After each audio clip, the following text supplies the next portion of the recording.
All right, a happy Tuesday. Hopefully everyone is doing great out there. We are going to do, I guess this is, we call it episode 4, although we only have 2 episodes out of the Lakers trade guide video, and then we did a condensed version on Sunday after the Wizards-Pistons trade.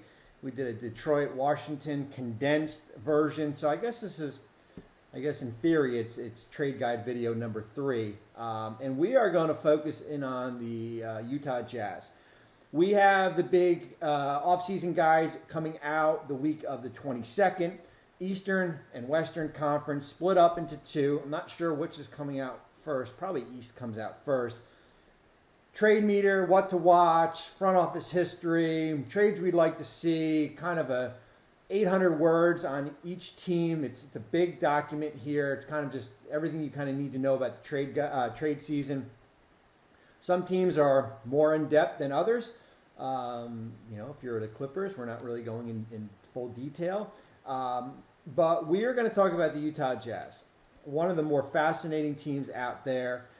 15-4 in their last 19 games. Top 4 record in those games among all teams. How it usually works is once I start talking positive about a team, they go in the tank. So hopefully for Utah Jazz fans out there, that is not going to happen. Have played their best basketball with certainly moving John Collins to center. All about getting health, people. All about getting healthy. Markkanen is playing at a All-NBA level, coming off Player of the Week honors out west. Sexton's been great. They've starting to get really good production out of the rookie, Keontae George. Kessler's come off the bench. Clark, this is a deep, deep team. So when you're talking about Utah at the trade deadline, it's kind of like a tale of 2 different seasons, kind of where they were last year. Last year they got off to this great start after tearing down the roster with the Mitchell, Gobert, Bogdanovic, Royce O'Neal trades. Play extremely well, start the season. I think they go 10-3, kind of play like a 500 teams going up to the trade deadline, and then they make the decision, we're going to trade Mike Conley Jr. to Minnesota as part of that big deal. We're in that draft asset accumulation. We get a future from 2027 protected, I think top 4 from the Lakers, and that's kind of, we're going to take a step back. We have 3 picks in the draft, and that's what we're going to focus on. This was last year as far as the thinking of the Jazz. You fast forward this year, this team was left for dead. How they, getting blown out in Portland and on the road and Memphis. You're 6-17, and we're like, oh my God, maybe instead of retooling, we're basically going to have to hit full-scale rebuild here for this Utah team. And then all of a sudden, right around, I think I was with Tim Bontemps at the City of Palms when Utah was playing Brooklyn. It didn't look too good, and then all of a sudden, boom, this team, as I said, is 15-4. 22-20 as of Tuesday. They're in the play-in. And then all of a sudden, instead of maybe being a seller out there and adding more draft picks, people are saying, well, maybe Utah can be a buyer. But as all you know, if you want to dance, it takes 2 to tango, right? And when you have a deep roster like this, who are you looking to offset? It's not going to be Markkanen, and I laughed. Sometimes the fault of myself is going on social media and seeing what people report when they say, oh, Markkanen is going to be up there. Oh, listen, when you have a team and you have a good player and he's under contract and he's renegotiation eligible this coming offseason and you can extend him, how many more draft picks do you want? You already got a ton, and we'll go through that in a minute here. You build around those type of players. And when you have a deep roster with Markkanen, and you've got Clarkson on a terrific contract next year, that $15 million, and Colin Sexton is playing at certainly in the last 19 games, at an all-star level and is on a terrific contract. If you've watched these videos before, those $20 million players are more valuable than max players. And Sexton is right in there. And you have all your picks from that your young players here, and you're kind of spoon feeding Keontae George at point guard. You're not forcing him to start, and he's playing 25 minutes. And for you Jazz fans who are going to be mad at me because he's not in our top 10 of the rookie rankings, if he keeps on playing like this, he will be. And we have that up on ESPN.com with myself and Kevin Pelton. But when you are this deep, what are you looking to sell to become buyers? Now, you've got that Talon Horton-Tucker contract. I'm going to pull up the Jazz cap sheet here. He's on an expiring contract in Utah at, I think it's right around $11 million. Let me pull this over here. $11 million for Talon Horton-Tucker. Okay.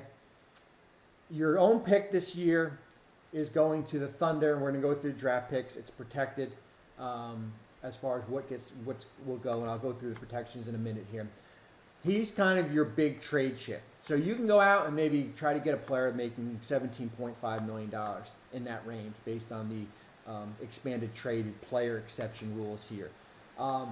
In the trade guide that we have out, I wrote about Kelly Olynyk. And listen, I'm not the one who's saying like you should trade Kelly Olynyk. Kelly Olynyk's in the last year of his contract. He's making $12.2 million. No, but if you're looking to add picks or multiple seconds because you don't only have 2 in the kitty, he's your guy. But why are you trading Kelly Olynyk if he can come off the bench and help you and be a 6th man, even if the threat is that you're going to lose him here? So you go through their roster. Yeah, I mean, John Collins got 3 years. He's been great. At one time you thought, man, that John Collins, Walker Kessler experiment's not working. Markkanen, 3 bigs. You go through it. Collins, Markkanen, Sexton, Olynyk, Horton-Tucker, Clarkson, and then all of a sudden you get to your young players, right? Obaji, Hendricks, Keontae George, Fontecchio, who's been great. He's going to be a restricted free agent. Chris Dunwood would have been a guy that teams would have been lined up for if Utah would have been in the tank here. Last year of his contract, at the minimum, I'd love Chris Dunn in Phoenix. I don't think you're going to get him. You're at 7, Samanik. Like you've got, maybe kind of your back end of your guys. You can piece together a deal if you want to go out and do that. But as I said, like you are deep. I mean, this roster is 10 deep here. So I know we have to do trade in the trade guide. It's forced upon me because it gets people talking. So we talk, for me, I would say pass. If you're Utah, there's no need to do a deal out there, but we do one, and it's basically a Oladipo for Talon Horton-Tucker deal, where maybe you get a first and you get a second-round pick here. I'm not doing anything in Utah regarding Kelly Olynyk here.